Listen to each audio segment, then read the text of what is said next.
Shtëpia e Grande Fratellos u trondit si rallëherë.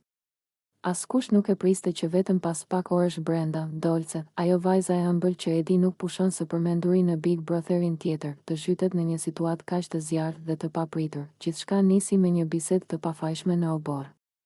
Italiani, simpatik, i sigurt, me humorin tipik që çarmatoston, po i afrohej çdo minutë dhe më shumë Dolces. Në fillim, ajo qeshte lehtë, duke u përpjekur të ruante kufijtë. Por shtëpia, dritat, adrenalina dhe vëmendja e publikut bën të vetën, banorët nisën ta vinin re tensionin mes tyre. Vështrimet e gjata, afërsia, provokimet e lehta dhe pastaj ndodhi. Në një moment impulsiv, plot elektricitet, Dolce u kthye dhe ia dha një puthje të shpejtë, por të qartë, në buzë italianit, heshtje. Shok. Zhurmë. Të gjithë u ngritën në këmbë. Dolce, çe fai? Dëgjoi një zë, ajo ka dik jashtë. Përshpëritën disa, kaq do i mjaftoi Italisë për ta bërë legjendë. Komentonin të tjerë, por pyetja më e madhe është jashtë, tek publiku shqiptar, po e di? Çfarë do mendoj ai që ditë me radhë ka qarë, është emocionuar, e ka kujtuar, i ka folur kamerës me lot në sy, do e shoh këtë skenë, dhe do i thyet zemra apo do e luftoj këtë histori, ndërkohë Dolce. E hutuar por edhe e ndezur nga momenti, duket sikur nuk ka ndërmend të ndalet. Italiani i afrohet, ajo buzëqesh, dhe tensioni mes tyre po rritet frikshëm, publiku është në shpërthim, tradhti? Loj?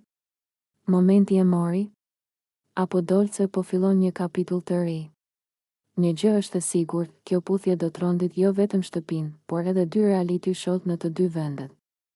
Pa mbushur ende 24 orë brenda shtëpisë së Grande Fratellos, Dolce ka përmbysur krejt dinamikat e lojës dhe është shpallur tashmë si më e votuara nga publiku.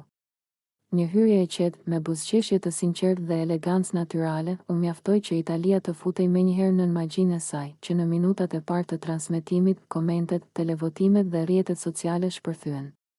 Fjalët ishin të njëjta, Ciccio sta ragazza? Bellissima, Dolce si harubato il cuore, banorët, të habitur nga mënyra se si energjia e saj mbushi shtëpinë, nisën të flisnin që në mëngjes për çfarë po ndodhte jashtë, por asnjëri nuk e imagjinonte se publiku do e ngrinte kaq lart. Kaq shpejt. Ndërkohë, produksioni e konfirmoi, Dolce ishte emri më i përmendur i natës, më i kërkuari në televotime dhe më i votuari për imunitet. Atmosfera u tensionua lehtë në shtëpi, disa banorë filluan ta shikonin me admirim, të tjerë me kurreshtje, dhe disa me frikë të fshehur se prania e saj do ndryshoj të gjithë ekuilibrat e lojës, por Dolce, e qetë, vazhdoi të sillte po të njëjtën butësi, po të njëjtën buzëqeshje që kishte krijuar magjinë e parë. Publiku italian tashmë po e quan la preferita.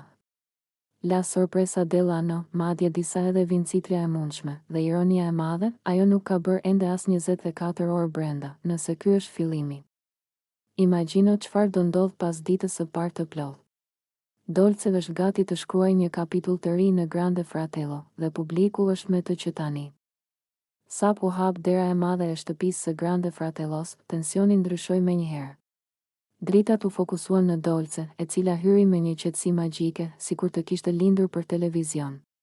Fustani i saj shndriste në çdo hap dhe kamera nuk mund të largohej prej saj. Por më shumë se gjithçka, ishin sytë e saj që ngelen në mendjen e të gjithëve, të thellë, të ngrohtë, të pastër, aq sa disa banorë mbetën çapa pa fjalë, që në sekondat e para filluan komplimentet, mamma mia, che occhi bellissimi. Tha një prej banorëve italian, pa e fshehur fare habin, një tjetër i afrohet me buzëqeshje, ma tu sei modella? Il corpo. Perfetto. Davvero. Ndërsa një vajzë nga grupi i banorëve i tha hapur, Dolce, rezaton. Ke një prezencë që të mbush dhomën. Dolce buzëqeshte me atë ëmbëlsinë e saj karakteristike, pa e tepruar, por pa asnjë përpjekje për ta fshehur faktin se ishte ylli i momentit. Ajo vetëm falenderonte, me një elegancë të natyrshme që i bënte edhe komplimentet të tingëllonin shumë të merituara. Banorët nuk i hiqnin syt nga ajo. Disa shikonin veshjen, disa ecjen, por të gjithë bien dakord për një gjë, Dolce ka një bukuri shqiptare të pastër, të fortë dhe të paharrueshme. Atmosfera e shtëpisë ndryshoi. U shtua energjia, u ndez kurreshtja, u zgjua xhelozia e fshehur dhe filluan komentet mes njëri tjetrit sapo ajo kaloi korridorin e parë. Ndërsa Dolce po prezantohej me grupin, dikush përshpëriti, kjo vajzë do bëj histori këtu. Dhe sinqerisht, Duke parë reagimet e banorëve që në minutën e parë duket se nuk kishin as pak gabim. Dolce hyn në shtëpinë e Grande Fratellos dhe çmend italianët, porta madhështore e Grande Fratellos hapet me një zhurmë të lehtë, ndërsa dritat blu e të kuqe shpërthejnë në gjithë studion. Publiku italian ngritet më këmbë sapo dëgjohet emri Dolce. Ajo shfaqet ngadalë me një buzëqeshje të ëmbël që duket sikur ndriçon gjithë skenën. Fustani i saj i gjatë valvitet lehtë, sikur vetë ajri përreth të dëshironte t'i hapte rrugë. Në çast, rrjetet sociale shpërthejnë, komentet e italianëve s'kan të mbaruar, ma che bellezza questa? Una vera principessa albanese. Dolce. Sei un incanto.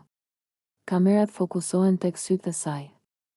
Të qetë dhe të ngrohtë, ndërsa ajo ecën drejt studios si një divë që nuk ka nevojë të përpiqet, thjesht shkel dhe shkëlqen. Opinionistët italian habiten me karizmën e saj të natyrshme, arditi buzëqesh, signori. Questa la vera bellezza balcanica. Moderatorja i hap krahët, e përqafon dhe i thot, benvenuta, Dolce. L'Italia të pret. Publiku shpërthen në duar trokitje të forta, ndërsa shumë prej tyre brohorasin, che dolcezza. Che bellezza. Dhe në atë moment, Dolce e Shqipërisë duket se bëhet zemra e spektaklit italian, elegante, e ëmbël, e bukur, një prezencë që se haron dot askush. Sapo shkel brenda shtëpisë, banorët mbeten gojë hapur. Disa pshertin, të tjerët qeshin nervozisht, por të gjithë mendojnë të njëjtën gjë, kjo vajzë do të turbulloj krejt lojën. Dhe kështu nis rrëfimi i një bukurie shqiptare që po pushton ekranet italiane.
Momenti që dera e madhe e Big Brotherit u hap, banorët ngrinë.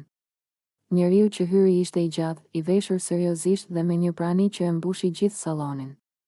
Ishte i ati i Tonit, një figurë e fortë, i njohur për karakterin e tij të hekur. Toni u ngrit menjëherë, i hutuar, "Baba? Çfarë po bën këtu?" Baba i tij nuk humbi kohë.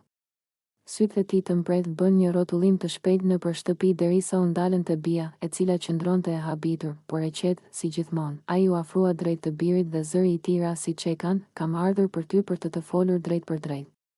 Banorët qëndruan të ngrirë, të gjithë të vetëdijshëm se po vinin minuta televizive që do përfliteshin gjallë. "Toni," vazhdoi ai, "unë po të shikoj prej ditësh. Po shikoj si po humbet fokusin, si po kapesh pas gjërave që nuk të çojnë askund. Ti ke hyrë këtu për lojë dhe për veten tënde. Jo për t'u ngatëruar me dikë që e ke njohur vetëm pak javë." Toni përpiqej të mbante qetësinë, "Babi, s'po bëj asgjë të keqe. Po lidhem me njerëz, po jetoj përvojën. por baba i tij sërish ktheu vështrimin nga bia. Nuk kam asgjë personale me askën këtu, tha ai, duke mbajtur ton të kontrolluar, por mënyra se si ajo e ekspozon veten, si e përdor bukurinë dhe provokimin, nuk përputhen me rrugën tënde. Ti e di vetë që ajo luan ndryshe. Është pjesë e stilit të saj. E lojës së saj. Por jo e jotja. Bia ngriti vetullën me një buzëqeshje të lehtë, por të fortë, me gjithë respektin, unë jam si jam. Nuk fshihem. Nuk kam pse të ndryshoj për askën. Baba i Tonit i ktheu një përgjigje të prerë, as po ta kërkon kush të ndryshosh. Por unë djalit tim i them këtë, mos e humb rrugën tënde për një person që është rritur ndryshe, luan ndryshe dhe ndërton marrëdhënie në mënyrën e vet, respektoje, por mos u lidh aq shumë sa të harrosh veten. Në dhomë ra heshtje. Toni u ndjej goditur mes dy botëve, dashurisë për baban dhe pëlqimit që po i rritej për bian. Bia i hodhi Tonit një vështrim sfidues. Ja një skenë gjatë, dramatike dhe e denjë për primein e Big Brother, ku Olta Gixhari, si opinioniste, i drejtohet Tonit drejt për drejt para gjithë publikut dhe banorëve. Prime Niv, momenti kryer. Olta Gixhari përballet me Tonin. Studioja e Big Brotherit ishte ndezur nga dritat, muzika dhe energjia e publikut. Ishte një nga ato netët ku dijej që dikush do digjej nga komentet e opinionistëve. Arbana, ose moderatori i sezonit, kishte paralajmëruar një debat të fortë dhe kamera u kthye drejt panelit. Në qendër, Olta Gixhari, me elegancën dhe prerjen që e karakterizon, u përkul lehtë drejt kamerës ndërsa buzëqeshi në mënyrë të ashpër. Toni, dua të flas me ty sot, tha ajo, me atë ton që e mbush studion me heshtje. Kamera kaloi direkt në fytyrën e Tonit brenda shtëpisë. Ai u shtri pak në divan, si të përgatitej për furtunën. Olta vazhdoi, për javësh shoh një situatë që ti nuk po e pranon dot as vetë.